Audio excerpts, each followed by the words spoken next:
Bienvenue. Aujourd'hui, on va parler d'un principe de productivité qui peut absolument tout changer. C'est une idée presque contre-intuitive, mais qui est pourtant partout autour de nous. Allez, on décortique ensemble la fameuse règle des 80-20. On commence direct avec une question qui bouscule un peu. Imaginez un instant. Et si la grande majorité des résultats qu'on obtient venaient en fait d'une toute petite partie des efforts fournis? C'est un peu ça la promesse de la règle des 80-20. Pour bien comprendre cette idée, il faut d'abord accepter un truc assez fondamental. Dans la vie, les causes et les effets sont rarement équilibrés. C'est simple, certaines actions ont un impact bien plus important que d'autres. Et ce déséquilibre, eh bien, il a un nom. Ça s'appelle le principe de Pareto. On le connaît mieux sous le nom de règle des 80-20. Attention, ce n'est pas une loi magique gravée dans le marbre, mais c'est une observation qu'on retrouve tellement souvent que ça en devient stupéfiant. Ce qu'il faut retenir, c'est que la relation entre ce qu'on fait et ce qu'on obtient est profondément déséquilibrée. Une petite minorité d'actions, souvent autour de ces fameux 20%, va produire une majorité écrasante des résultats. Rien que le fait de comprendre et d'accepter ça, c'est le point de départ de toute la stratégie. Bon, maintenant, passons aux choses sérieuses. Ce principe, ce n'est pas juste une belle théorie, non. C'est un modèle qu'on retrouve absolument partout, dans des domaines qui n'ont parfois rien à voir entre eux. Dans le business, c'est un grand classique. On se rend souvent compte qu'une poignée de clients, les clients clés, génèrent la majeure partie du chiffre d'affaires. Ça veut dire quoi? Que tous les clients ne se valent pas, stratégiquement parlant. Et savoir qui sont ces clients vitaux, c'est une info qui vaut de l'or. Et dans le monde de la tech, c'est pareil. Au lieu de s'épuiser à corriger des centaines de petits bugs sans importance, les développeurs ont beaucoup plus d'impact en se concentrant sur les 20% de bugs critiques, ceux qui sont responsables de 80% des pannes. C'est l'efficacité à l'état pur. En logistique aussi, le même schéma se répète. Une petite partie du stock, typiquement les articles les plus gros ou ceux qui partent le moins vite, peut coûter une fortune en stockage. Si on identifie ces articles, hop, on libère de la place et de l'argent. Et attention, ce n'est pas un phénomène récent. Loin de là.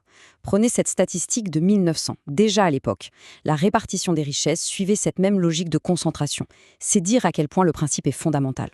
D'accord, donc ce schéma est partout. La vraie question, c'est comment on s'en sert de manière stratégique. Et c'est là, surtout pour une entreprise, que ça devient vraiment intéressant. Alors voilà une approche audacieuse, c'est le mot. Presque choquante.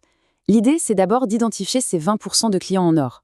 Ensuite, et c'est là que c'est radical, on arrête de travailler avec les 80% restants. Carrément. Pourquoi? Pour pouvoir réinvestir toute cette énergie sur sa clientèle de cœur et leur proposer un service premium à un prix plus élevé. Le changement de perspective est total. Plutôt que de s'éparpiller à vouloir servir tout le monde, l'approche 80-20, c'est de tout concentrer là où l'impact est maximal. Le but, c'est de libérer un temps précieux, potentiellement 80% de son temps de travail, pour enfin se focaliser sur ce qui compte.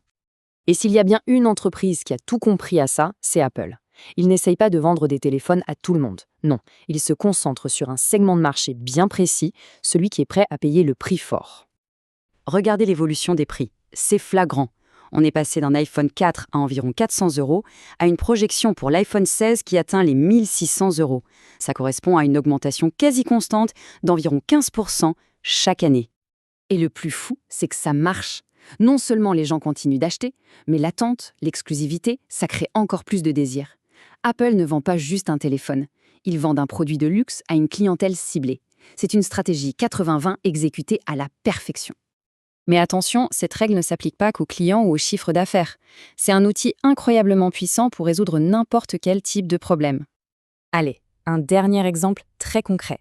Imaginez une entreprise de transport qui a plein de retards de livraison. Forcément, elle cherche à comprendre d'où vient le problème pour s'améliorer. Eh bien, en analysant les données, on se rend compte d'un truc frappant. Juste 3 causes. Les retards du transporteur, les colis perdus et les retards des fournisseurs sont responsables à elles seules de 80% de la totalité des problèmes. La conclusion est limpide. Au lieu de s'attaquer à 10 petites causes à la fois, l'entreprise peut concentrer tous ses efforts sur ces 3 gros problèmes. Le résultat sera maximal pour un effort bien moindre. Donc, pour résumer, la règle des 80-20, c'est un peu comme une boussole pour l'esprit. Elle nous force à nous poser la question « qu'est-ce qui compte vraiment ?» pour ensuite y allouer nos ressources qui sont toujours limitées. L'objectif final, ce n'est pas de travailler plus, non, c'est de travailler plus intelligemment en mettant son énergie là où elle a le plus d'effet. Et ça nous amène à la question finale. Que ce soit dans le travail, dans nos projets personnels ou même dans nos relations, la question reste la même. Où se cachent les 20% d'activités qui vont générer 80% de la valeur? Parce que les identifier, ça pourrait vraiment tout changer.